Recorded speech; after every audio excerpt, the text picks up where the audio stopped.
The year 1200. And welcome, fellow NPCs. I am Scythe, and today we're getting back into the house in Fata Morgana. As you just saw, we have just entered the door 6, and we are now back where we first started this entire thing. I would assume, at least that's what I've been gathering from the subreddits, we are going to see the real stories behind each door now.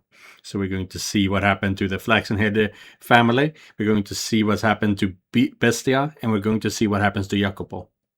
That is because Morgana cursed them to be reconstructed or something as well, or reincarnated or something.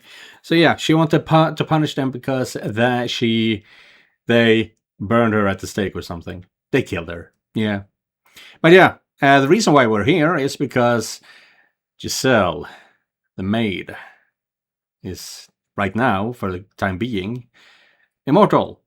And we are now going to go with her through her story. How long is it going to take before she forgets everything?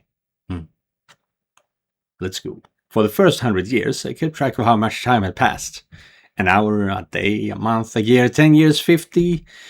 But once I had surpassed a person's average lifespan, the counting started driving me mad, and so I stopped. My sense of time began to numb. In place of sleep, I spent my days in a trance-like state. Doing so, I was less aware of the passage of time, which made it a little easier to bear. Suspended in this bubble of time, my mind went out to you.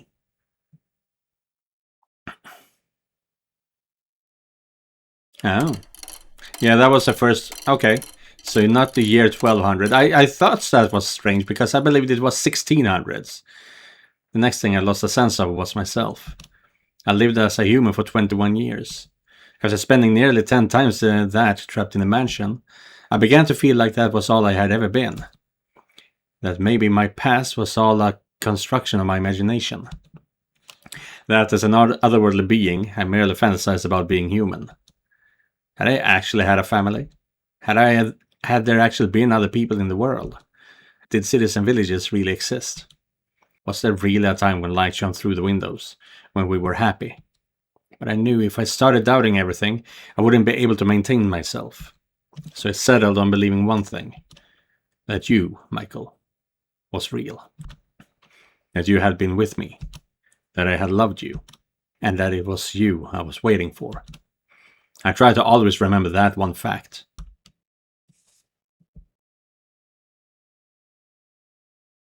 Yeah. 1400. My characteristic energy and cheer were disappearing. By then, I hardly ever raised my voice anymore. And in response to that change, the witch seemed to treat me a little nicer. On occasion, I thought I could sense her presence nearby. Like she might reveal her form to me from beyond the darkness, instead of only speaking to me. I could feel her sitting beside me. Giselle, do you think you're still Giselle even now? I suppose it doesn't matter either way. Sometimes I think love and fanaticism are two sides of the same coin. What are you implying? Oh, nothing. I have an idea though. Why don't we make you some new clothes, my dear? The loom should still work, thanks to you keeping everything in order. That outfit's an artifact of an age-long past by now. You know how long it's been? Vaguely, but yes. As we speak, time still marches onward. Not too quickly and not too slowly, but at the same pace as you're breathing. Now, on your feet, Giselle. We have plenty of time, so let's make you the perfect maid's outfit. And if we don't have enough materials, we can make more thread from the sheets or curtains. How exciting. Yeah. So, yeah, I'm not sure exactly what Morgana's deal is. We haven't barely interacted with her. Following her instructions, I wove garments in a style that did not exist in my era. They were quite strange to behold. The old me might have been stricken with fascination by them. But at that point, I wasn't even sure how to rejoice. How to be impressed, or how to be moved anymore.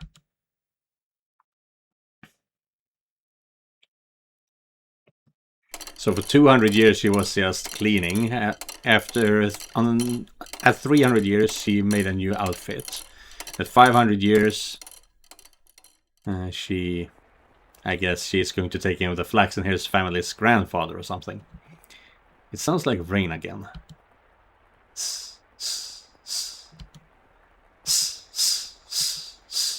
What year is it? Oh, it doesn't matter what year it is. It doesn't matter where it is. As long as you're there, it can be anytime, anywhere. Where are you, Michael? What are you doing? I'm still praying. I'm still wishing for you to appear before me. Forever and ever and ever and ever and ever and ever. I've been praying for so long, I don't even know how long it's been. Before you left, you said you were going to pray too. You said you hoped we could meet again in another life. I'm not misremembering, am I? Michael, come back to me soon. I love you so very much. But my memories of you are starting to fade. What did your voice sound like? What kinds of faces did you make? Where did you like to put your hands on me? I don't want to forget. I want to always remember. My memories of you are the only thing holding me together. But they're slipping away from me. How did you speak? What kinds of things did you talk about? I'm losing all these memories. Please, Michael, come back to me, before I forget everything. My beloved master. A thought crossed my mind that maybe Morgana's guarantee that you would be reconstructed was just a lie to trick me into staying here. But I quickly discarded it. Because if she had been lying, it would strip all meaning from my very existence. It would take from me my purpose for being here. So I didn't want to accept that possibility. I had no choice but to persevere in my belief that you would return. I had always thought that it would be all right, that my faith would never waver. I still believed in myself. But you can be the happiest, most optimistic, resolute person in the world. And you will still break eventually. And I was at a point where even the slightest tap would shatter me into fragments.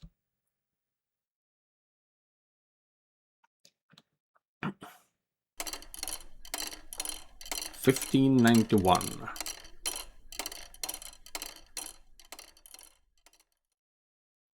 Several hundred years after I was enslaved within the mansion, something changed for the very first time. Sunlight, which I had not seen in all that time, shone in from outside. At first I did not believe it was real. I thought it was a hallucination born of my inner desires. And I thought I must have completely lost it for my fantasies to have escaped my mind. But it didn't matter if it was all an illusion. The gentle breeze blowing in through the window felt wonderful. The smell of grass, the chirping of birds, the glistening blue sky. It was like 1,000 memories rushing back all at once, and it brought tears to my eyes. The time has come, Giselle. It's time for you to get to work. And as she always did, the witch's voice crushed my elation, dragging me back to reality. Reveling in the sight of the outside was the last thing I should have been doing. For it was that moment that began my true decline. Work? What kind of work? Have you already forgotten? Oh, good heavens, do you have your head on straight, my dear? As I said, I need you to watch over the house, and show your utmost hospitality to those who show up. Is someone... This is merely an appetizer. It looks like someone's here. Hold on, I have no idea what I'm supposed to do. Do the same thing you have been doing. Be a maid. Convince the house guests that this is a wonderful place. Make them enjoy their stay. Now, go on. I'm quite looking forward to this. The bar has been removed. But will the door open?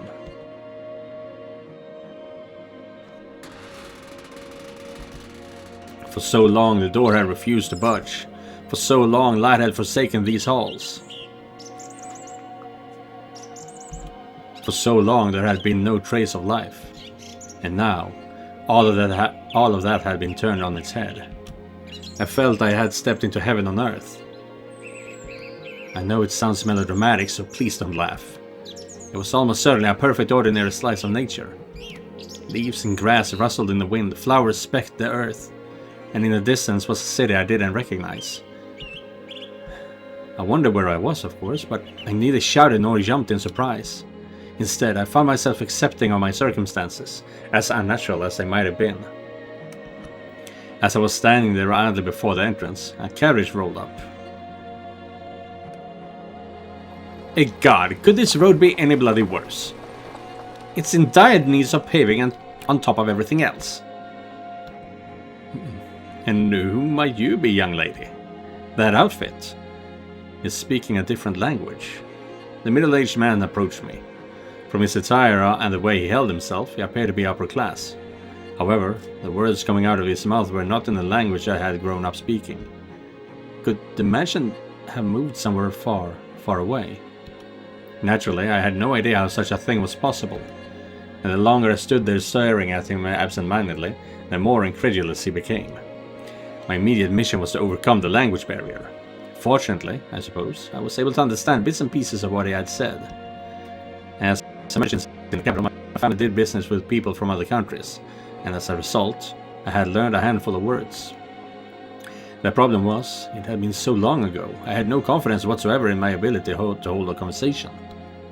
I am your servant. Servant? Can't say I remember asking for a lady servant, but I suppose these things do happen. Doesn't much matter who they sent.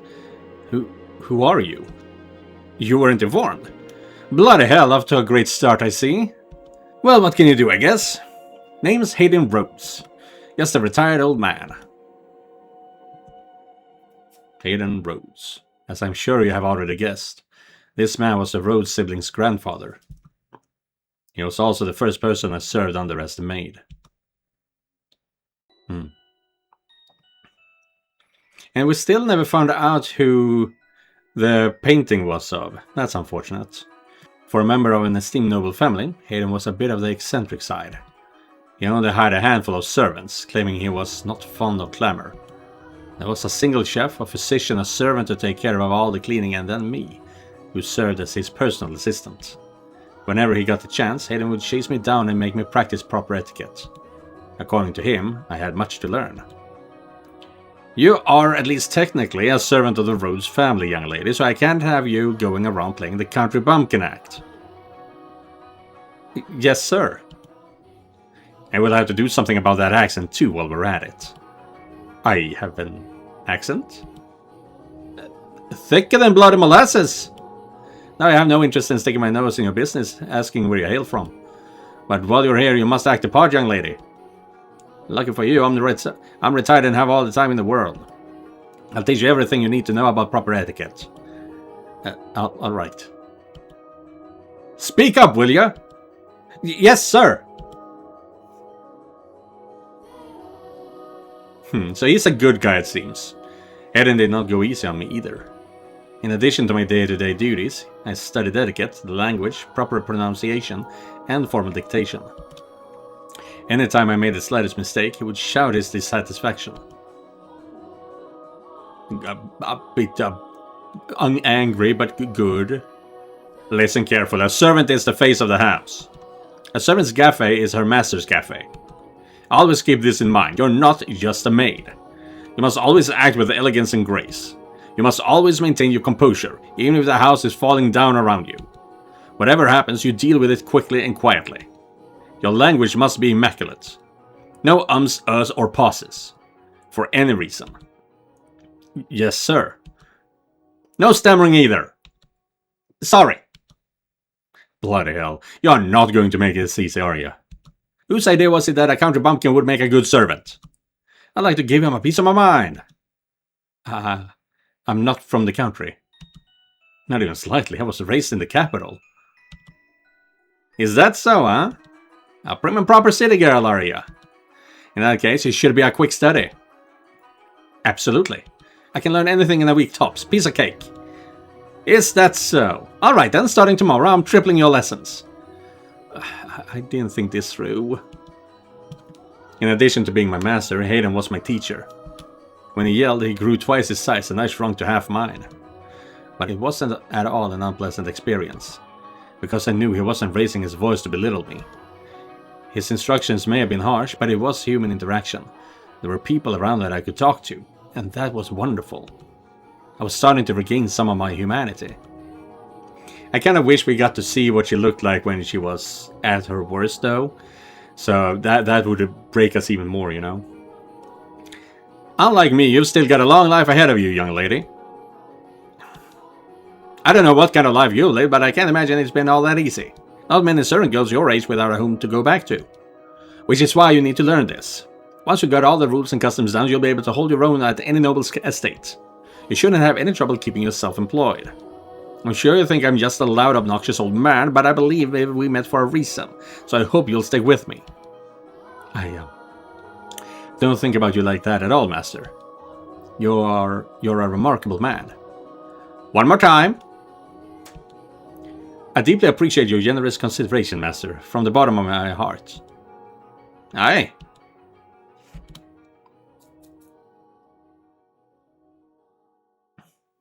I didn't know much about Hayden's situation, why he had retired to this mansion all alone, away from the rest of his family. But anytime I asked about them, he would say, "It happens sometimes," with a melancholic frown. Before long, 2 years had passed. By that point, my etiquette had improved enough to satisfy his high standards. In that time, the mansion underwent a number of decor changes, as Hayden brought in sculptors to work on different areas of the house. He also sealed off rooms that were not in use, such as the observation tower and the chapel. It was a sad thing, seeing areas with so many memories for me falling into disuse. But as a mere servant, I had no say in the matter. In addition, Hayden seemed to greatly enjoy renovating the house, so I watched him warmly. The furniture was all gradually replaced, gorgeous paintings hung on the walls, colorfully patterned curtains installed. The rose garden. And a brilliant rose garden planted. Those roses come from all across the world. Nowhere else can you see as many different varieties in one place. It's beautiful. Did you know that in the city, people are starting to call the mansion Rose Manor? Rose Manor? And to think there used to be nothing but weeds here. Amazing how much it has changed.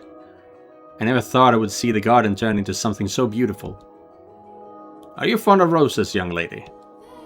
Yes, red ones especially. Red roses mean a great deal to me. They remind me of a time long past. Given one as a gift, were you? No, I believe I was the one who gave the rose. So red roses are a symbol of my feelings. They are very precious to me. I gave you a rose as a gift. You plucked it from its stem and placed it in my hair. Am I remembering correctly? My memories are so vague now. I can't even remember the look in your face that day. There are some kids I'd like to give roses to myself. Ooh. My grandchildren. Oh my, you have grandchildren. Aye, I thought we haven't been in touch for some time. Last I saw them was 4 years ago, when my second grandchild was born. The sweetest girl in the world with lovely flaxen hair. She's going to be a real beauty when she grows up. Anyway, they are wonderful kids. And one day, I want to hand this garden over to them. Each and every rose containing my hope that they'll lead comfortable, healthy lives free of strife. I'm sure your wish will come to pass. Your grandchildren will have wonderful lives. Aye. The grief of not having you around still weighed heavily on my mind, but I was slowly approaching contentness. Life with Hayden was slow and uneventful, peaceful and relaxing. I imagined my heart was seeking anything to elevate its pain. And it had found that in a beautifully remodeled mansion, the garden blooming wildly with roses, and my time with Hayden. I was even beginning to think this life was enough for me. That I would be okay with this being the end, if it meant more of the tranquility I felt. I was like a coward, considering giving up the fight. Please do forgive me for ever considering such a thing.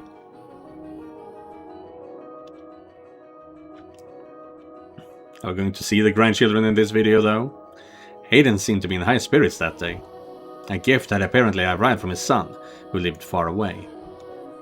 In it was a tea set, some leaves, and a small jar of sugar. Miss? Miss? How can I be of service, master? Brew me a part of this, would you? Be careful not to steep it for too long. You want to get it just right for the best flavor. As you wish, master. You seem quite pleased. Psh, why would I be? A boy who shunned his old man for years sends him a paltry gift on a whim. I'm just entertaining his fancy.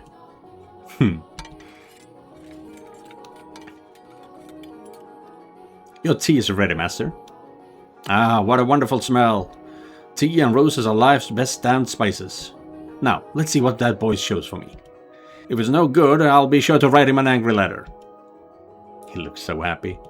He must really love his family. It's a little bitter.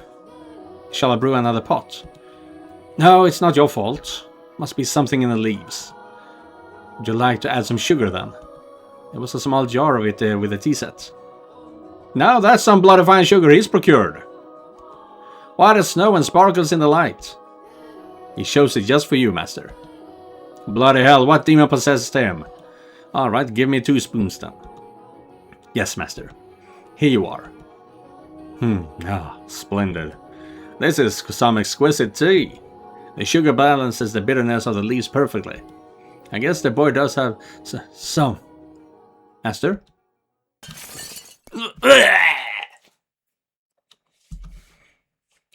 Master! The doctor! I need to find the doctor. Water, I'll get... Water, I'll get you some water right away. So please hang in there.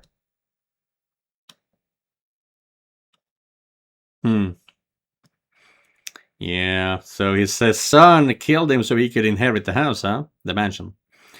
Thanks to the quick treatment provided by his personal physician, Hayden survived. Okay. But he didn't make it out with much more than his life. He was permanently bedridden by the affair. Evidently, the sugar I put in his tea had contained poison. The sugar, I mean. Which had done irreparable damage to his nerves and muscles. Most of his body was completely immobile, except for his left arm.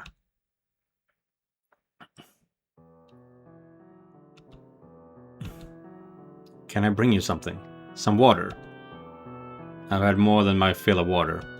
You don't need to wait on me hand and foot. That face says you need to distract yourself by working. Aye. Remember what I told you. A noble family servant must always act with elegance and grace. You must always maintain your composure. But how can you expect me to remain composed? If I had only examined the sugar more thoroughly. You never would have noticed, young lady. I examined the sugar and didn't see a bloody thing wrong with it. He was damn crafty, that's for sure. Why would he do this? His inheritance, I presume. Something must have come up, and he needed money quickly. That's no reason to poison your own father. Blood is nothing but an obstacle to ambition. Or maybe he just hated me. How could anyone possibly hate you? Perhaps that could be said of the me you know. But when you live as long as I have, you're bound to make an enemy or two. Mine just happened to be my son. I was planning to give him everything anyway. He didn't have to do this. It all would have been his. Master, killing me doesn't accomplish anything, but I guess it doesn't much matter. Say, could I ask you something, young lady? What can I do for you? I don't want it to get out that Hayden Rose was poisoned. So could you tell people that I passed away peacefully with a beautiful nurse tending to my every need? How the hell did they twist that into in bed with a beautiful woman? I mean, beautiful nurse still, but yeah, different. You're not dead yet. Please don't talk like that, you're scaring me. No stammering. But I'm not saying it'll happen immediately. But I am an old man, and one day you'll wake up and I'll be gone. This is about my own pride, not my son. The last thing I want is to go out with a black spot on my name. Tell me you'll do this, Giselle. He's never said my name before. As you wish. Thank you. You're a peculiar girl, you know. Sometimes you seem greener than the leaves in summer, and sometimes you seem like you've seen 12 kinds of hell. And every so often, you seem not of this world. Your skin is pale, your hands as cold as ice. At one point, I thought you might be Death himself. But I was wrong about that. You have too big a heart to be Death. You care too much. You must be carrying a very heavy cross on your back. What am I supposed to do? I don't want to lose you, Lord Hayden. I don't want to lose this life. You have someone, don't you, young lady? Someone you're dying to meet again. Yes, but I don't know anymore. I don't know how long I'm supposed to keep waiting. If something doesn't happen soon, I don't think I can hold myself together much longer. I was so close to breaking down, and it was you who kept me on my feet. I'm sure you've tried to remain strong plenty of times, so I'll give you some different advice. A trick for when you think you're losing hold of yourself. Build a cocoon. A cocoon? A sturdy shell to keep your weak inner self safe. This world has no interest in protecting you, only swallowing you whole. So you mustn't readily expose your true self. You build a cocoon, and you play the role you need to play. That way, the real you will remain unharmed. It's not pleasant to hide yourself like that, but it's better than letting the world crush you. But a word of warning, if you spend too long in that cocoon, the real you is liable to disappear forever. You'll be swallowed up by your own protective shell. I hope you find whoever it is, before it's too late. Now, I think I'll get some sleep. All this talking's worn me out. As you wish. Good night, master. See you in the morning. Aye, see you in the morning, young lady. The next day, Hayden was dead. He had strangled himself with his left hand. Damn. I should have been more attentive. I should have recognized how much pain he was in. How much it crushed him to have been betrayed by his own family. I should have realized how he truly felt, how fragile he really was. But yeah, living for 600 years past, it does things to your brain. I fell into a hopeless gloom. I could hardly believe that the quiet life I had finally attained had been shattered in the blink of an eye. Hayden's other servants quickly went their own ways, and I vividly remember the dirty looks they all gave me. Everyone who knew that he had died assumed I had done it. I had no reason to kill him, though. But they had more than enough to believe so, for I had, indeed, been the last person to see him alive. And I held firmly to the story he had asked me to tell. While I was unable to convince the other servants, his family was far more accepting of the story, that he had departed for the next world happily. Though that did not make the truth any less heartbreaking. Especially since I was the only one who knew it. Why does this always have to happen? I was happy, but I can never seem to keep hold of it for more than a flash. Despair always comes marching in to rip it away. What am I doing here? What kind of person were you, Michael? What kind of person was I? Oh, my dear, you look positively miserable. Why should you despair at the death of some strange old geezer? Morgana. Was Hayden one of those whom you wish to be reconstructed? Ha! I have no interest in that wrinkled bag of bones. And if he was one of them, do you really think I would have let him go so peacefully? Peaceful? You call that peaceful? You call his misery peaceful? I most certainly do. And since you do not seem to understand this, the pain of death lasts but an instant. The worst torture can only be inflicted upon the living. Setting two loved ones against one another, manipulating one into taking the other's lives, and then forcing him to live with that. The stage hasn't even been set yet, my dear. And you would have me play part in that. Indeed. You agreed to accompany me. You are here to be my guide. And you're doing a wonderful job of it as so far. I haven't done anything. Oh, but you killed that old man, did you not? Thanks to you, my wish is one step closer to fruition. What do you mean I killed Hayden?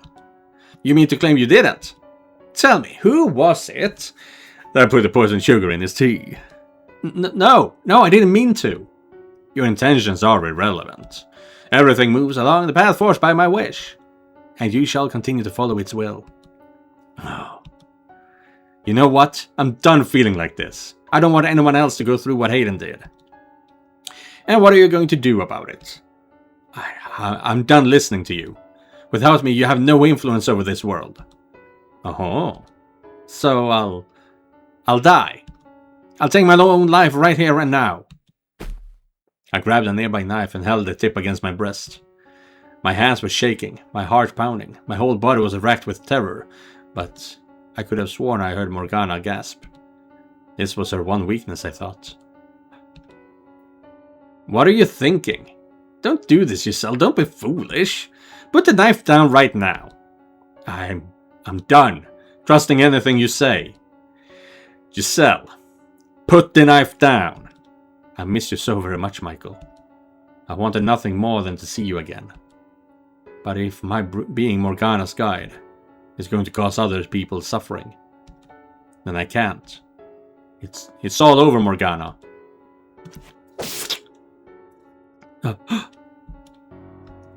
There's no blood. Not even pain. Why? Absolutely brilliant.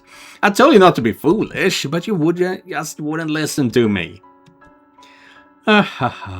Such a silly girl. I really am.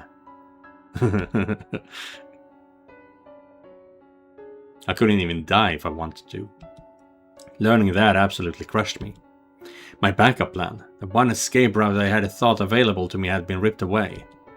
My spirit crumbled, and I felt myself sinking into a vast darkness. I began losing my grip on myself, which is when I recalled Hayden's advice. Build a cocoon. It was the only option I had left, my final chance at protecting myself.